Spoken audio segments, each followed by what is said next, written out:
It's only the Allianz Leagues. It's only February. Only a warm-up. Only a relegation.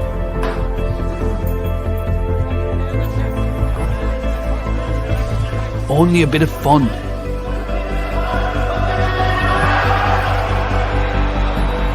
It's only a debut. Only hundreds of competitive matches and thousands of players giving it their all. Only an unstoppable passion for GA across the whole nation. It's only 30 years of Allianz supporting the leagues, and we're not done yet. Only the leagues. Only the Allianz Leagues.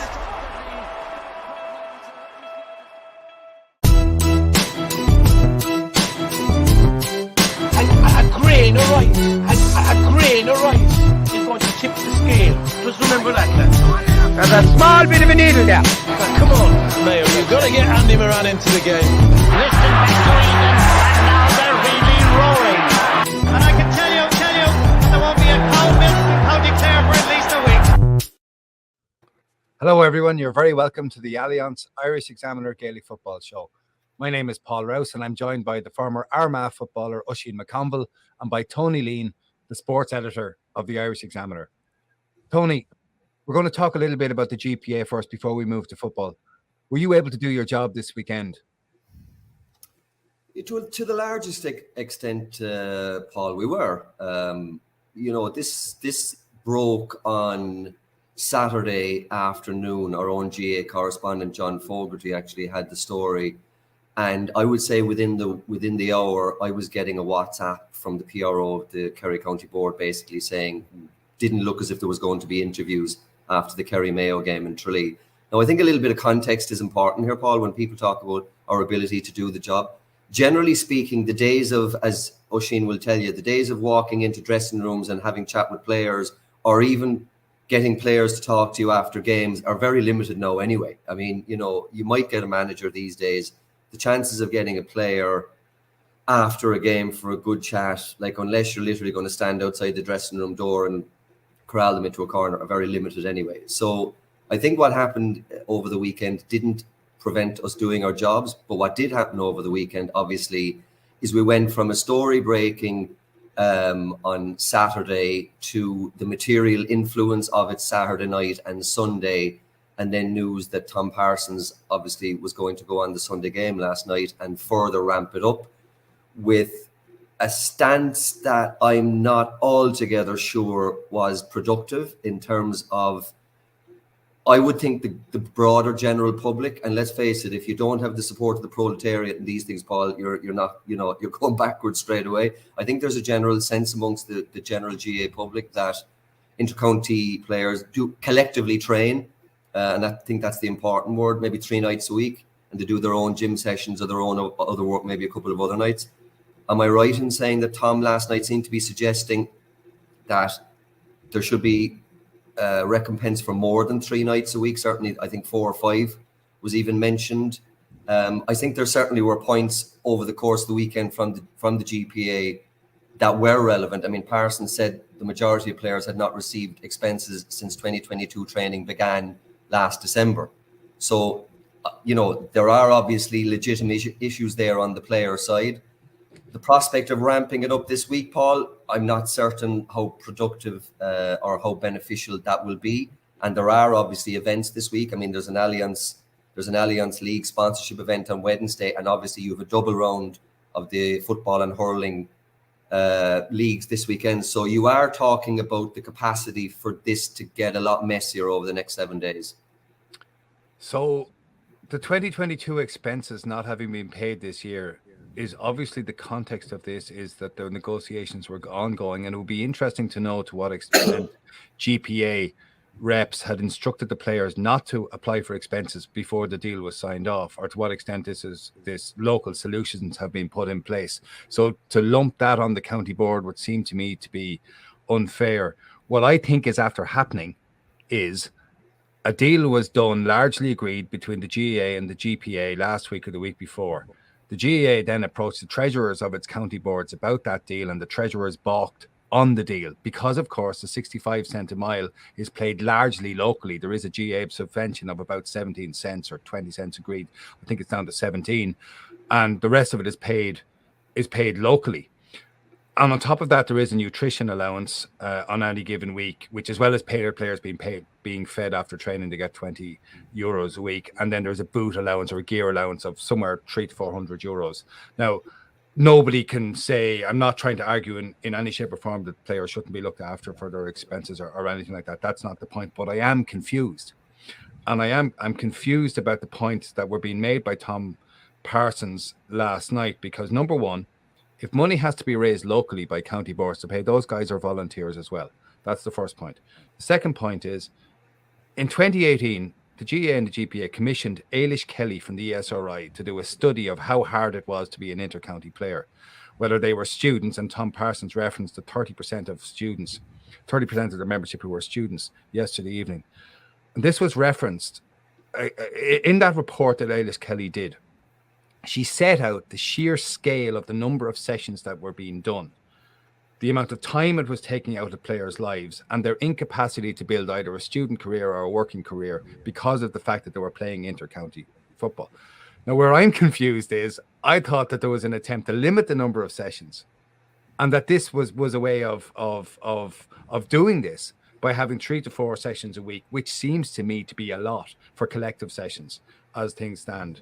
So the third point I want to make is that if there are local solutions and people can pay for additional sessions locally and they need to be negotiated locally, that again is further evidence of a disconnect between the very richest counties and the counties that are struggling. And again, it creates a further divide. I think the whole thing is a mess. I think there's an absolute failure of leadership here on behalf of the GAA at central level. And I wonder what they have agreed to do with the GPA and whether they just sign off on everything. And I don't think Tom Parsons did himself any favors with his performance on the Sunday game last night. Oisín. Paul, am I right in saying that, there's 4 sessions? You're allowed 4 sessions per week collectively, including the matches. That's the one that will be jointly funded by Croke Park and the county boards. So the additional 4th session or the 5th session? The 4th, up to 4. Okay. Seems to be the argument. I mean, these are negotiations that are ongoing. Okay. So what I'm thinking is if 4 sessions were squared off, just like Tony has said, that should be enough collective sessions. I imagine because of logistical reasons that gym sessions in the large part are being done away from collective sessions. So, I mean, I think that current agreement looks as if it could almost cover everything. I think it's a very uncomfortable conversation whenever you're dealing with expenses and you're dealing with the amount of people within the organisation who are doing it for absolutely nothing. And I think that's where the GPA, I've always said about the GPA, you get one chance to make a first impression. The first impression I didn't think was great, and they've been playing catch up ever since. I've always said that with the GPA, you need to get out in front of things. I look at the PFA in England, how they do their business, and how they get out in front of things, and I suppose quell these things before they get to the stage where they got to last night. I feel, now you're telling me that there's been negotiations going on, but I feel as if this is something which has been ramped very, very quickly. Instead of, sitting at that table for a little bit longer, we've gone to nuclear on it very, very quickly. And I don't think it prevents, this is only me looking from afar, I don't think it prevents journalists from doing their job, because I think we're getting very little from players, except for a couple of counties. And the All-Ireland champions are probably an example of how they've been able to run their business and still win All-Ireland and still give you access to a lot of their players. I know that that is a complete turnaround from where Tyrone were a number of years ago, but it just shows that both things, are not mutually exclusive, that they can run side by side. On the GPA, I was actually surprised that I didn't know that it was 65 cent a mile. I thought that seemed quite high. Well, I'm probably thinking about my own time, and I think it was 20 or 25 or something like that. The way diesel prices are going, they're going to need about 65 quid a mile by the time this thing is over. But I do think that when you talk about, when we get into this sort of stuff, and you see that the deal that the GPA have done previously, I think it makes it very uncomfortable to hear them talking about, pulling players out and stuff, because I genuinely don't think that players are going to do that. I think if that is put to the test, it'll be interesting to see what happens in the next number of weeks. But as far as players not being available to do interviews and that, I don't think we're really any the poorer for it, because I think access has been something which has been diminished slowly but surely in the last 20 odd years. Paul, am I right in saying, and I, as I said, I think you have a better sense of this than I do, but am I right in saying that it was players would be recompensed for 3 sessions a week, and there was a concession made to make that 4 sessions a week collectively, and that anything after that, post-COVID, that's the post-COVID. Post-COVID, I'm talking about, and that anything after that is basically left at the front door of the county board. If there's any other additional sessions, gym costs, whatever, or expenses beyond the 4th one, that it's left to the county board to pick up. Is that correct? Entirely, but the county board pay a huge amount of the first ones anyway. Yeah. Like, it's not like the GPA centrally fund training sessions or fund the mileage entirely for the first 4 sessions anyway. Yeah. I'd like to actually, I'd love to interrogate or be a fly on the wall in the room on the decision for Tom to go on the Sunday game last night, because number one, Joanne Cantwell is a terrier of an interviewer and won't hold back, and it looked to me like Tom was, I won't say backed into a corner, but was put on the spot to the extent of, okay, you've done this weekend, what's next? How is it going to be ramped up? And that's never a good place to be. When you are, at the beginning of something, I would imagine the GPA would like to think they had a very legitimate case. So we need to look at, we don't need to look at, the GPA need to look at, okay, what do we do next? What's the next move now?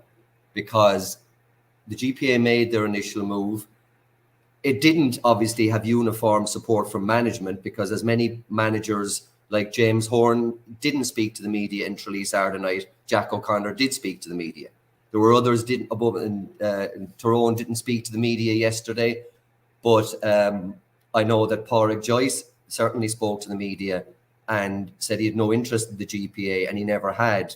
So, certainly, I know it's a player issue. You would imagine if it was a player issue so strong, then a manager wouldn't want to actually break ranks with his dressing room. So the fact that you had a number of managers who were more than willing not to listen to what the GPA had instructed their players to do, I think is instructive in itself. So what I find interesting here, and I think this has to be said clearly, I know from knowing the county footballers in Offaly and a couple of the hurlers, and from seeing the footballers who are in UCD, county footballers from around the country, and I have not met one of them who are in this for money. That's not what sure. I will just make that clear. That it's clear that these guys are not in it for money, and these guys have no problem with people getting legitimate expenses. And there are demands made on players who can't take part-time jobs, for example, if they're students and they're, because they're playing with their county. And I absolutely get all that. But what there seems to be in the GPA's negotiating position again is a failure once more to understand that this whole enterprise is founded on a huge volunteer endeavor. It's a mountain of voluntary work that makes possible the raising of funds, the provision of facilities, and everything that goes with the development of clubs which provide players to play for their county. And if you're going to die in a ditch for expenses, it seems to me that arguing that there should be 5 or 6 sessions a week possible as your signing off point for a deal in which you've previously seen a report which you supported, which talks about the adverse impact on players' mental health from training 5 or 6 times a week, is so illogical that it absolutely destroys your own case. We should talk about football. Agreed. Yeah. We should talk about football. Oisín, the Yeah. Dubs are back. Well, I thankfully I didn't write them off. It's just yourself and I think it was Kieran Sheehan a couple of weeks ago. But there was a semblance of something coming together in Kildare. I thought that, and not just as simple as Johnny Cooper coming back in and sitting in that role, but there definitely looked as if yesterday there was a bit of planning together. It definitely looked as if there was a little bit of protection for the full back line. But to be honest, the 3 things that I had highlighted were the protection for the full back line, the speed of transition, and the decision making up front. But the speed of transition was the big thing for me. How quickly they move the ball, how quickly they come off the shoulder. Question marks over a lot of those young lads who had come into the team. Obviously, wasn't as many of them there yesterday starting, but there was enough there to, and I think they didn't have to think about it that much yesterday because there was a real emphasis on moving the ball quickly. Very few players taking a solo, taking a bounce. And I think that suited them. And I think, after 15, 20 minutes, they realised that the mojo was back. And it looked as if like a team that were actually enjoying it. And when you haven't won, in 4 games and you're struggling down the bottom of the table and you see that table of the form gate of all 4 divisions, you're sitting at the bottom of it. It must have been a pretty chastening experience over the last couple of weeks, but there was a semblance of something against Kildare. And one thing you couldn't argue with was, like, when you're down there, and as I said a couple of weeks ago, when you're in the trenches, you just have to come out swinging. And there was a bit of swinging done in Kildare, but yesterday there was more measured approach than they had done, but they moved that ball so quickly. I was so impressed with the way they moved the ball, and then to be able to control the game the way they normally control it. Even the Dean Rock, and I hate people fisting the ball over the bar, but just that one there where he could have took it on, it could have missed. Momentum sort of swings, but he wasn't allowing that to happen. Those 2 scores were crucial. I think it put them 13-6 up, and. But the thing I was impressed with was nobody was eating the lace out of the ball. It was moved, and there was somebody off the shoulder. I thought they looked yesterday as poor as Tyrone were. I thought there was a real method in what they were trying to do, and to be honest, a real change in what they had done in the previous week. So you have to give them credit for that. I still think there's a nice little bit of work for them to do. I think they'll. Tyrone in 2 months down the lane would be a very much a different proposition. But I thought if we were just going to talk purely on the Dubs, I was impressed with the way they transitioned the ball, how they, when they got on top, were able to stay on top, and then how they managed the game. So there was a lot of good things for them. But look, Tyrone were awful. They really were. They were really, really poor yesterday. What's gone wrong there? This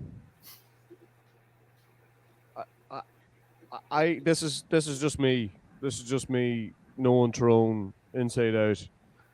I don't think the 2 boys who are on the sideline, as much as they didn't look happy yesterday, I don't think they'll be that unhappy with the way things have gone, because Tyrone have always needed a why or a cause, and you boys over the next couple of weeks will give them plenty of cause. I'm not going to do that. But they'll get a little bit of fear there, is there? Yeah, they'll get a cause. They'll get a cause because people are questioning them now. And yesterday's performance was really, really poor, really, really poor. And some of the guys who have come in, like the Donegal game, I think was the big one. When I seen them playing Donegal, and that's a game they should have won very, very comfortably and would have done last year, and probably would do later on in the year. And for them to lose that game, they looked pretty perplexed leaving the pitch the other day, or leaving the pitch that night. But yesterday probably was as poorly as I've seen them playing in quite some time. But the thing about them is that, as I say, they like to have a cause. So being down the bottom of that division and having to claw their way out is probably just where they want themselves at this stage. I mean, the cause that the cause will be the last game of the league in Killarney, Oisín, because we all know what happened in Killarney last year, and I'm agreeing with you. I don't think Dooher and Logan will be the slightest bit concerned. Number one, you've been there and you've done that. You're reigning All-Ireland champions. It's a different conversation with Dublin because, you're looking at Dublin and asking them basically, is it the end of an era? You're looking at Tyrone literally in a post-All-Ireland winning scenario. And, okay, they did look flat yesterday, and they had a lot of big hitters on the field yesterday. It wasn't that they were missing 6 or 8 players or anything like that. But, I mean, look, if they did go down to Division 2, we can talk about these kind of scenarios. Obviously, it's completely different. If you look at a Cork going down to Division 3, it's completely different to Tyrone going down to a Division 2. It doesn't materially influence what the two lads will do with Tyrone over the course of the next 6 weeks. They will get the worth of 10 training sessions in their last 2 league games. Their last 2 league games are against Mayo and away to Kerry. So they are going to be cracking indicators really of not where they are, because they know where they are, but where they need to go, what they have. I mean, Eamon Fitzmaurice, in fairness to him, has mentioned in the paper in the last couple of weeks that, and you probably know this yourself, Oisín, I know you backed up an All-Ireland winning season with a final appearance the next year again, but winning an All-Ireland like that, it certainly does mean that you begin the following season with the handbrake half on, psychologically as much as physically. So in that sense, as I said, if it does mean they drop to Division 2, and it's ironic that on the basis of one Dublin victory, we seem to be suggesting that they're going to spirit to freedom now and everything is all right with Dublin again. And I know they've Donegal next weekend. I'm genuinely, if I'm a Tyrone person right now, I'm with Oisín. I'm certainly not. I'm not even looking around for a panic button, never mind pressing it. Oisín, you've written off Kerry earlier this year. Have you changed your mind on the strength of their Mayo win? Ridiculous thing to say, because I actually said that Kerry would win the league, and they're sitting pretty, and they probably will win the league. They have passed a couple of the challenges that to be honest, they needed to pass. I think they dug deep. They've shown that there's plenty of fight about them. I think defensively they're starting to take a little bit of shape. Still a bit of an issue with kickouts and stuff, but again, that's something that's a work in progress. But look, the real tests for Kerry are to come. And obviously, when you're playing in Munster, it's important to make the most out of the league, and that's why, as I say, they'll probably win the league. But the challenges really for Kerry are, proving later on in the year that, when you come up against somebody who's going to effectively park the bus against you, who's going to nullify the space that, when you see Clifford coming around in the loop, I mean, sure, it's lovely to watch, it really is. But you just mightn't get as much of that later on in the year. And to cut down space around him, Sean O'Shea, Geaney, if you can, it's very difficult to nullify those guys. But if you can cut down the space and play them on the break, I mean, that's still something that they have to prove, that they can win a game like that. And I think they've probably got as much out of the league as they probably would want at this stage. I think they have 2 opportunities now to clean up, as I say, those, in particular the kickouts. And I think from there, there's not really a lot more that they can get out of it. And then they have to sit on their hands, basically, until they get the next challenge down the lane, because that's not going to come in Munster. You know what I mean? So, it's interesting, isn't it, Oisín? If you think about it, Cork cannot come from the situation that they're in at the moment and beat Kerry, or even really be competitive against Kerry in the Munster Championship, it would seem. Clare look to have flatlined in Division 2. again, 4 point. They've 4 points on the board, and they're not absolutely clear of relegation yet. By the way, the way it's after falling, they probably won't be relegated, but they're not clear yet. Limerick are not going to be promoted from Division 3, although they have made progress. Tip are having a renaissance, but it's in the middle of Division 4. So Kerry are not going to play a serious match from a fortnight's time, the league final on the 2nd or 3rd of April, until really the end of June. Yeah. And I mean, and as much as people will say to me, right, Ulster's a dogfight and all that there, but you're getting tests and you're getting match ready and you're getting a little bit of rhythm. Very difficult for Kerry to get any sort of rhythm.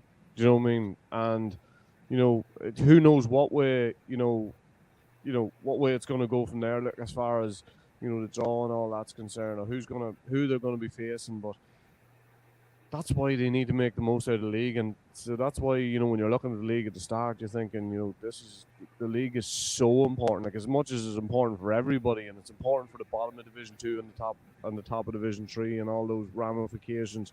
It is so important for Kerry, because the next time, as you say, they'll get a proper game will be June. Tony, what's the mood like in Kerry? No, I mean, I'd agree there with nearly everything that Oisín has said. I mean, the league, I always look at the league and I always feel that certainly laterally that the two counties that the league should matter most to are actually Dublin and Kerry. Simply because of the opposition that they will face or not face at provincial level. I think for Jack O'Connor, I think Saturday night was a good result. I mean, we've actually pushed the narrative on this show, I think, because it needed highlighting more than anything that, Kerry over the last decade or two have been spooked close to the finishing line in big games. And I think it is now an issue in the Kerry camp. But I think probably the most pleasing thing about Saturday night is A, the fact that they dug out the win, but more importantly, B, they dug out a win without Paul Murphy, without Gavin White, without Sean O'Shea, without Paul Ganey. They're four big players. I mean, they're starters in any scenario. And, Sean O'Shea for me is amongst the best three footballers in the country. So that's a big bonus. They've 2 league games left. They're away to Armagh next weekend, and then they're at home to Tyrone. And in terms of the priority, Paul, is the priority for Jack O'Connor winning the league or utilising those 2 league games with a view to the championship? It's all day B. All day. So David Moran is coming back. I don't see David Moran as a starter for the championship, but they're certainly going to need him at some stage. So it's crucial that they get some minutes into him, either next Sunday above in the Athletic Grounds or in Killarney against Tyrone. Joe O'Connor, who injured himself in the Munster Club game against the Bars, is back now and looking as well, because realistically, and Oisín touched on it there, when you look at the areas that Kerry need to get right over the next couple of months, you're looking at the keeper situation. They need to make a choice there. And as a Kerry supporter, I'd have no anxiety about that, because Diarmuid Murphy is one of the selectors and he'll oversee that. But I think definitely the midfield partnership is the other big issue.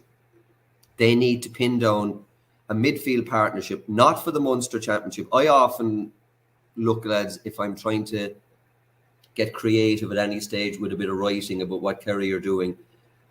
Kerry have this gorgeous meadow in front of them, and that's the Munster Championship. And beyond that meadow, then it's full of landmines for them, because once they go beyond Munster, Kerry are perennially under the pressure, and I know you're smiling, Paul, are perennially under the pressure of one bad day and their season's over. And that's catastrophe in Kerry. And it happened last year. It happened the year before.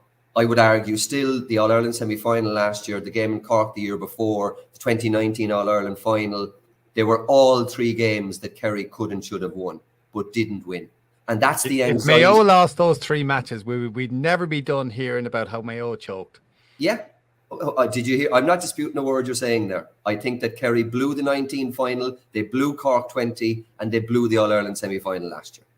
So that's why Jack O'Connor says on Saturday night, it was great that we dug out a win here. And some people might have been scratching their head and going, what are you talking about? It's a league game in Tralee on a Saturday night.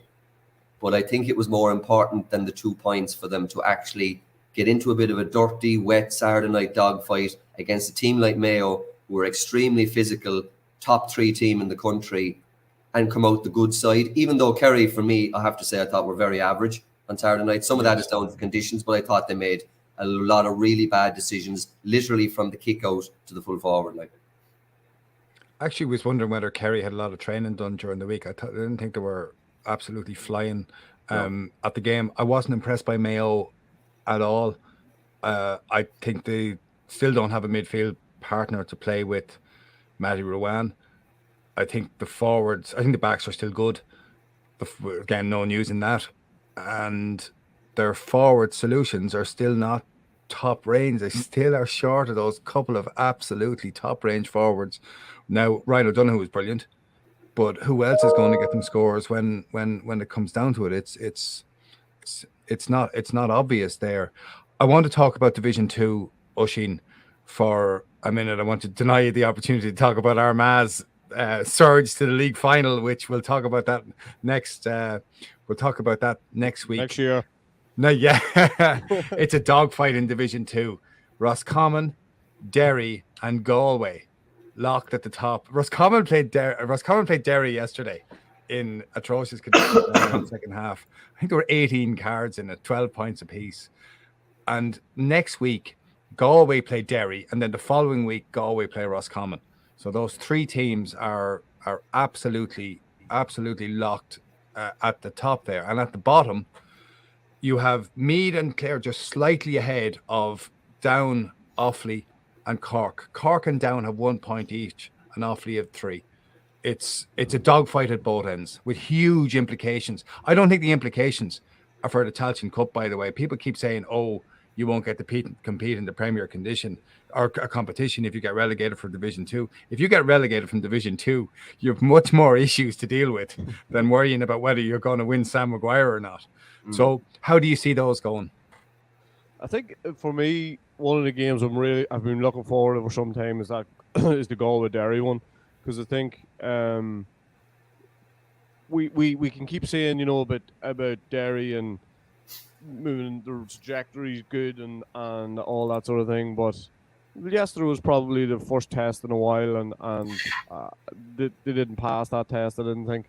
I thought they were second best for large periods of that game.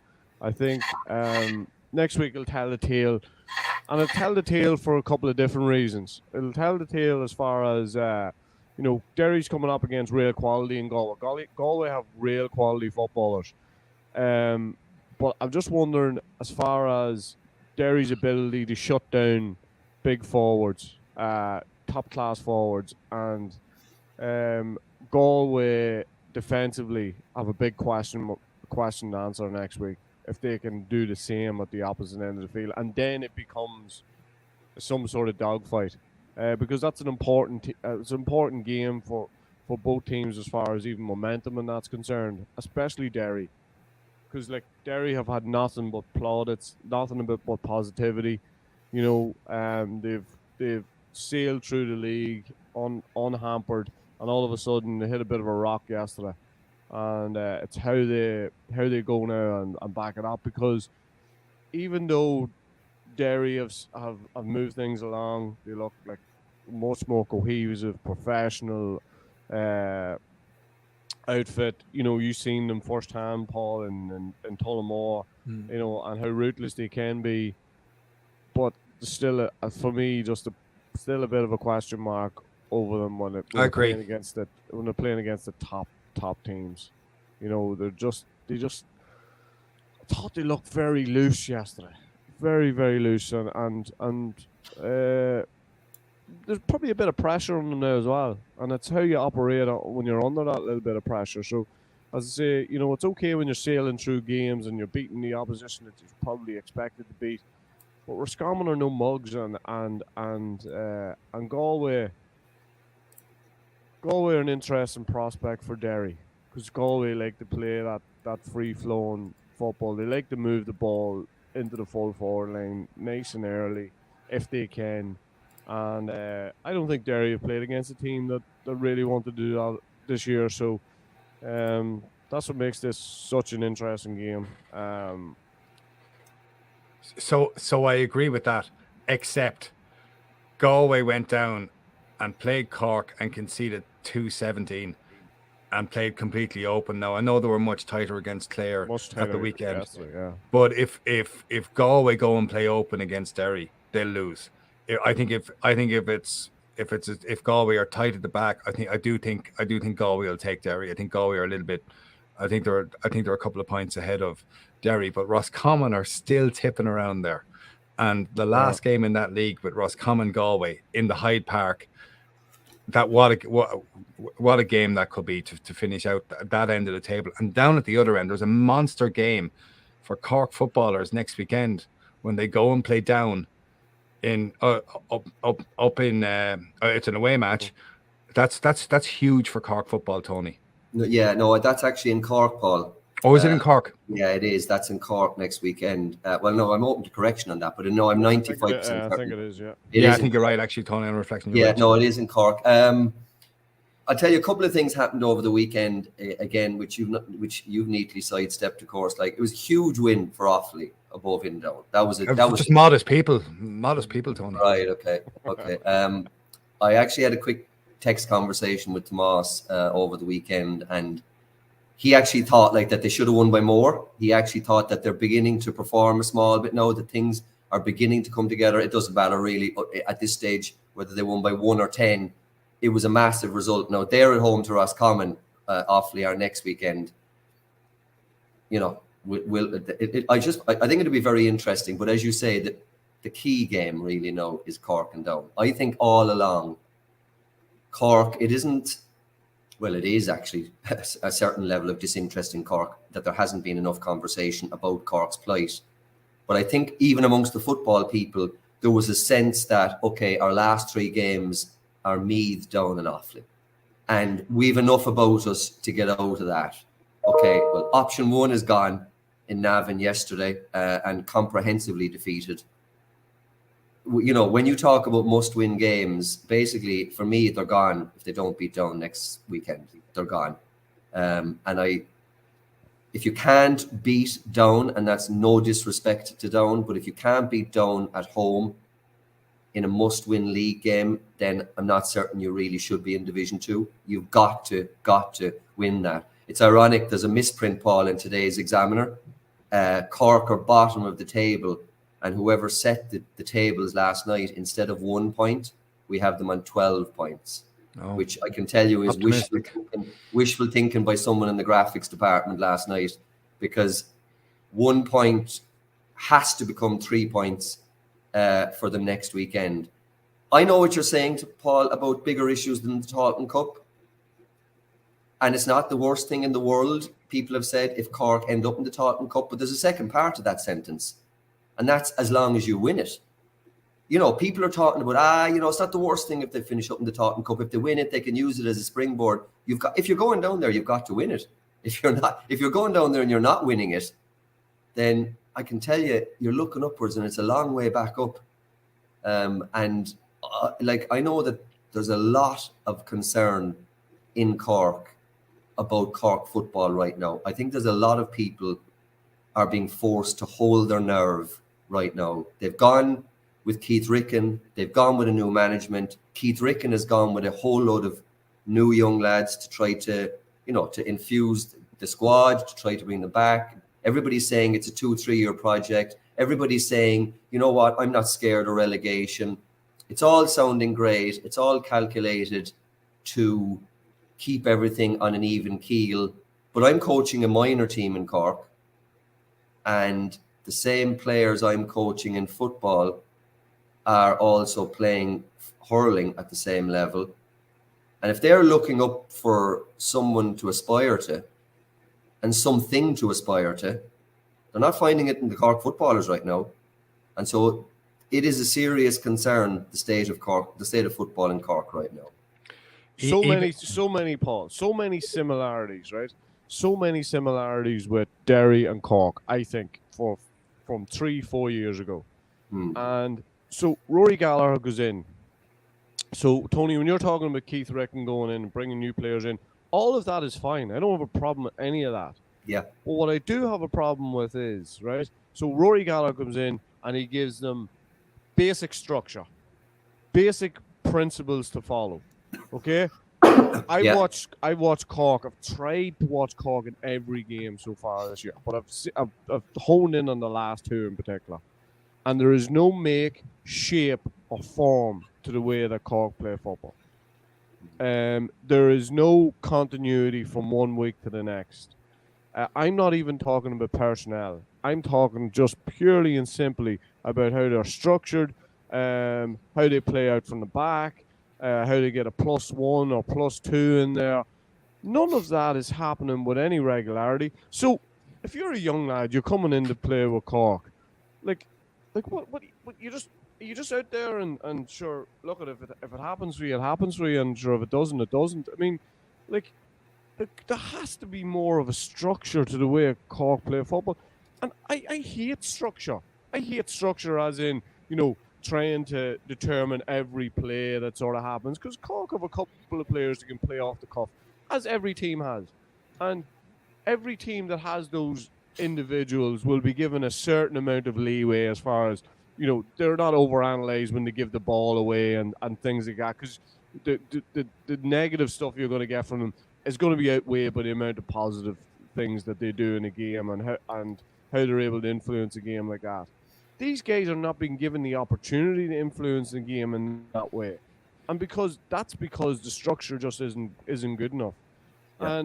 I've watched them now, right? As I say, hone in particular in the last 2 weeks, and it's just not happening. And you know, we had the same conversation about the Dubs and how they left the full back line out to dry. I mean, like if you're a Cork player, I'd say you're sitting in a meeting with your eyes sort of half closed, going, "Please don't have me in the full back line, because if I'm in the full back line, I'm going to get fucking left hanging out to dry. I'm going to be hosed out of it."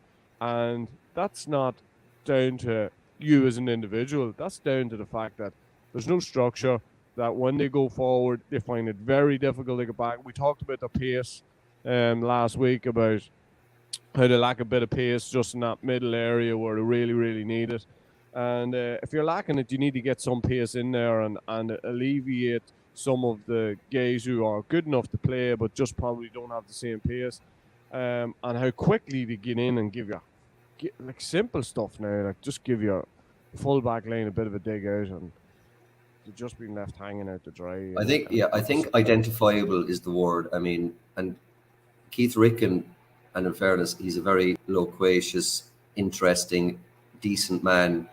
And he's already hung his hat on the fact and said he wants in a year's time that even if the teams were playing in black and white on the TV, that you'd be able to identify which team was Cork from the style of football you're playing. So I'm going to try to be glass half full, Oisín, and say that that's a work in progress. John Cleary is doing the coaching. I certainly can tell you from Castlehaven's point of view, and you've probably seen the Oisín over the years, they have an extremely identifiable kicking game that I would certainly advocate for Cork. Obviously, all these things depend on your personnel. But what you're saying right now about Cork football is you are suffering the pain, hopefully with the prospect of long-term gain. The only thing I would say about what Oisín has just said is it is fair in the context of that this isn't a recent problem for Cork. This isn't something that's just developed this season under Keith Ricken. And that is the result, Paul, of changing management and changing S&C and changing coaches with the regularity that there's no continuity. And when Conor McCarthy, the former Cork footballer who did a bit of writing for us, was a Cork selector under Padder Healy, when he came out of the tent afterwards, that was one of the primary issues he actually identified. The fact that there's so little continuity in Cork and that everybody is bringing their own ideas, their own S&C, their own football coaching to the table. And what Oisín is describing there is a mishmash of the last half a dozen, maybe 10 years. So Cork have a choice. They don't really have a choice. I was going to say they have a choice, but what option do they have right now other than sit on their hands and hope to God that Keith Ricken and John Cleary and the selectors know what they're doing. I watched Offaly down on the weekend, and I thought Offaly were a better team. I thought Offaly have improved, and on a personal level, I was delighted for the lads who were involved on the team. And I think for Offaly to score 4 points in a row, having been really unlucky at the end of games so far, conceding late scores, to be 3 points down with 5 minutes left, to turn it round on the night that was in it, going into a breeze, kicking the points, Lee Pearson's point at the end, attacking from corner back, absolute heart and guts and pace. But Down ran out of gas. Like, just Down were out on their feet at the end, and I think the churn of players in Down mean that they don't have the work done. They look out on their feet. I think I would expect Cork to beat Down next weekend. And then I think it's O'Connor Park, 2 p.m. Sunday week for Offaly v Cork. Winner stays up, loser goes down. I agree. I think that's what's going to happen. I think you're obviously saying you think Roscommon are going to beat Offaly next weekend, and I agree with you. I think Cork will beat Down, and I think it's going to come down to one absolutely monstrous Sunday above in Tullamore. And I wouldn't be conceding I'm not conceding the Roscommon match. Just to be clear about that. Sure, I mean, Offaly will be out the gate, or if they win next weekend. No, they won't be, because 5 points could see you relegated. If Cork beat Offaly in the last game, it goes on head to head for who goes down. If both Clare and Meath push on from their 4 points, it's head to head when it's two teams, of course. So that gets that. So it would be tight in Division 3. Division 3 again.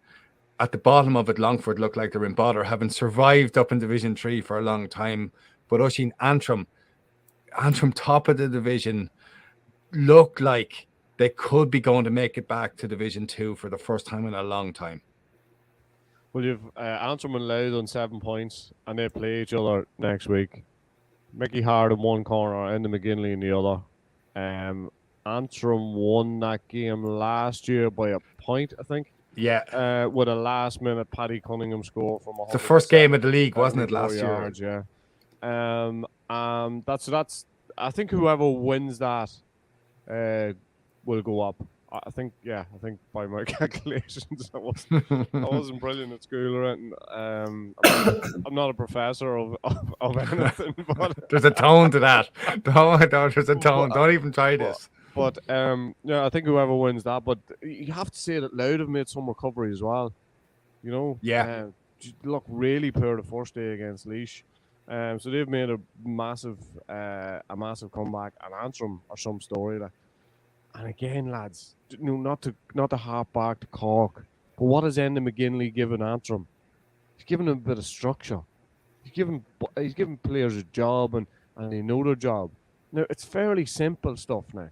Do you know what I mean? But I think when you go down divisions, it's sort of that has to be the starting point, and then you just add layers to it as you go along, layer onto it, and then sort out the big things, and then add the little things as you go along, and the little nuances that you want to bring to the game.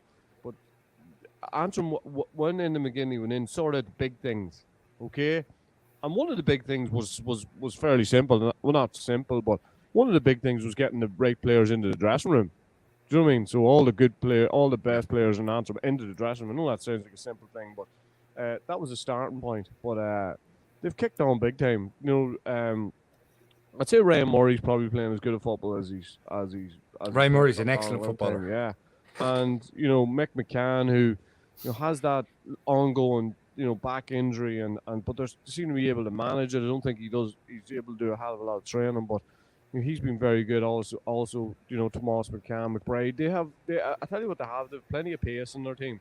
When we talk about lack of pace in other teams, they have plenty of pace in that team. So that'll be a cracking game because Louth are going good now. Louth have made, I would say, if you look at any team, now I haven't done the statistics in it, but if you look at any team, from the first game and the first team that played yesterday to the team that played yesterday, I'd say there must be 8 or 9 changes in that Louth team. So they've found a lot out during the league as they've gone along. So I think they're very close to where they are now. And then obviously, change the goalkeeper, which is obviously a massive thing to put a midfielder in there. who had retired, and take him back in and play him in goals. So there's another example of a team match. There's another example of a team that's found their way as the league has gone on, as Tipperary in Division 4, who took down Cavan at the weekend by 4 points. And it now looks like, this looked impossible 4 weeks ago, but it now looks like it's Cavan. Cavan will be promoted, looking at the matches that are left, and Tip will join them now, it would seem. I think Sligo were going to be left back, Oisín. I think they're going to fall just short. Yeah, I think they're going to be left ruining that game against Tipperary. I think. Yes, that was the big one. But I said Sligo and Cavan at the start of the season. I think you said Waterford and Carlow. I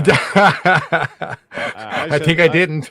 I said Cavan and Sligo. I didn't think Cavan would be beating that division though. So that was a massive, huge result for Tipperary yesterday. Interesting, just of all, the score difference, if it does happen to come in. I mean, Sligo are plus 33, and Tipperary are plus 1, and yet are ahead of them, on 7 points, just ahead of them. So I think you're right. I think Cavan, but I still think Sligo have a slim chance of going up as well. I don't think so, because Tip are playing Carlow at home. At home next weekend, and then they travel to London. Then they're at home to London in the last game. So I think Tipperary just will do that, and I think Cavan's last two games. That Carlow game, just wouldn't know.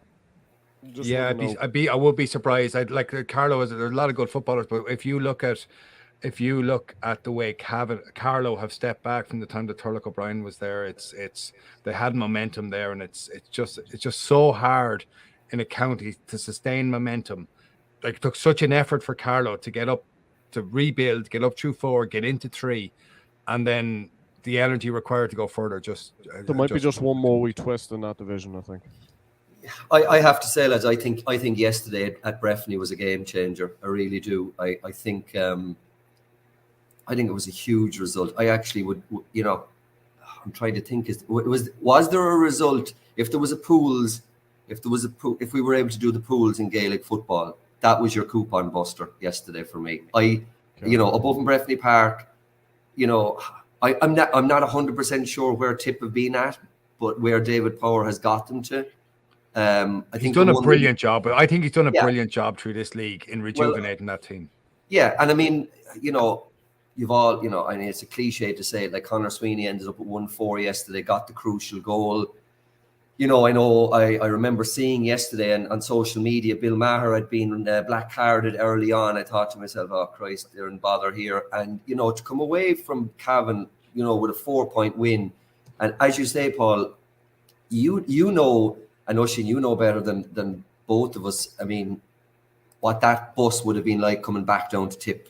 Like, that is such a momentum builder. That will just absolutely drive them. And I don't see them fouling up at home to Carlow next weekend. And did you say London is the last game, Paul? Yeah, they have London at home in the last game. I put it this way. I don't think it's easy to say you are where you are. I really do think that Tipperary should at least be operating in Division 3. Yeah. So I think that result yesterday puts them in a position to do so. What's Cavan's last 2 games, Paul? Yeah, they're away to London this coming weekend, and then their last game, I think, is at home to Waterford. And Waterford are bottom of Division 4 with 1 point. Yeah, but I will say one thing about Waterford. If you look at and I was looking at this last night, Paul, if you look at their scoring difference, Waterford are bottom of Division 4, so you think to yourself, they must be minus 30. They're minus 3. They were beaten by a point yesterday in Wexford, 14-13. I'm telling you, Efi Fitzgerald is getting a tune out of those Waterford footballers. They're better than their league position would actually suggest. They've lost a lot of tight games in that division, and they are improving. Waterford is one of those counties where there is loads of football and loads of people who love football and some great footballers, and I think they really, really suffer beside hurling in the county. Really suffer by it, and I feel for people who love football in my Waterford. apologies. They're minus 13. It's the team above them are minus 31. I'm just making the point that a team bottom of the division should be far more than minus 13. Sorry, I said minus 3 there. I just looked at it. It's minus 13. But you're right, Paul, what you say. Efi Fitzgerald is a good manager. I know from playing challenge games down there, there's a lot of very decent footballers in Waterford, and they're probably better than being bottom of Division 4. That's what I would say. We're going to leave it there. Thank you to Larry Ryan for running this podcast, to Raf Rocca, to Jack Neville, to Tony Leen, to everyone at Examiner Sport, and a huge thanks to Oisín for joining us today as well. We'll be back soon. Thanks, lads. It's only the Allianz Leagues. It's only February. Only a warm-up. Only a relegation.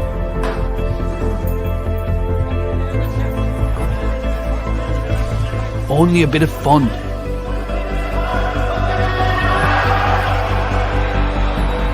It's only a debut.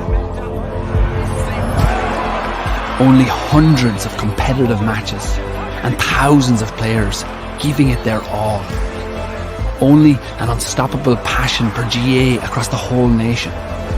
It's only 30 years of Allianz supporting the leagues, and we're not done yet. Only the leagues. Only the Allianz Leagues.